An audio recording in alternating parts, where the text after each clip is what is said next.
To early Australian explorers, Central Australia was the great mystery, a land of great expectations and bitter disappointments. Again and again, it shocked and defeated them with the power of its extremes. But to Aboriginal people, it had been home for uncounted thousands of years. And when a canny Scottish bushman finally found a way through to the Macdonnell Ranges in 1860, he drew heavily on Indigenous knowledge to find water and direction. The Aranda people of this country have been here from time immemorial. However, in many ways the most significant figure about whom we know is John McDowell Stuart, a European explorer from Scotland who came through in 1860 with only two men called Keckwick and Head. They had to find a way through the ranges to be able to be the first people, as they perceived it, to travel from south to north through Australia. And they found it by following the Fink River up to the Hugh River, and then Stuart wanted to go more directly, so he followed the Hugh River up as far as he could. He then named the Macdonnell Ranges after the Governor of South Australia. Within 12 years of Stuart's passage through the ranges, Central Australia was occupied by new people and began to show the impact of new values and aspirations.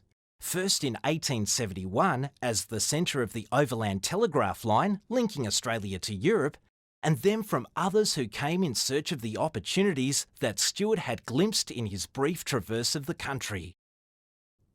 Originally curious about the newcomers, Aboriginal people soon found their waterholes fouled by gigantic four-hoofed beasts they could never have imagined, and which they also soon regarded as a valuable food supply. Conflicts over cattle were numerous and deadly on both sides, but Aboriginal people had the force of the white man's law working against them. In the far west of the Macdonnell Ranges, Glen Helen Station was typical of the conflicts of the time. Well, Glen Helen was established 1878 as a pastoral property with a man called Alan Braden in charge, and he wanted to have the best relations he could with the local Western Aranda Aborigines, but conflict was inevitable in the end because when you had the dry times in 1884 to 5, they started spearing the cattle, and he and the Aborigines definitely had some degree of conflict. He built a 60-yard, as it was, 50 metres, say 55 metres perimeter fence, and no Aborigines were allowed over that into the property area without his permission. So that's a sense of the conflict tension that was existing at that time. Meanwhile, the major human settlement in the western Macdonnells was a Lutheran mission called Hermannsburg. To the Aranda, it offered a reliable source of food and some protection from overzealous police and pastoralists in conflicts over cattle and, for some, a new belief system. Run as a cattle station, Hermannsburg also helped establish a legitimate role for Aboriginal people in the cattle industry. After a couple of decades and many deaths from shootings and spearings, the new settlers and original inhabitants of the land began to reach an accommodation.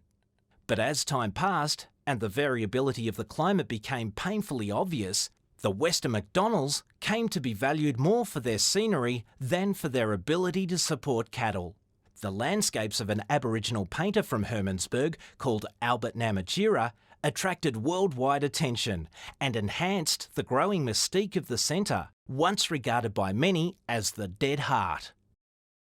After pioneer developments at Palm Valley and Serpentine Chalet, Glen Helen became a tourist chalet, as operators built rough roads into the remote country.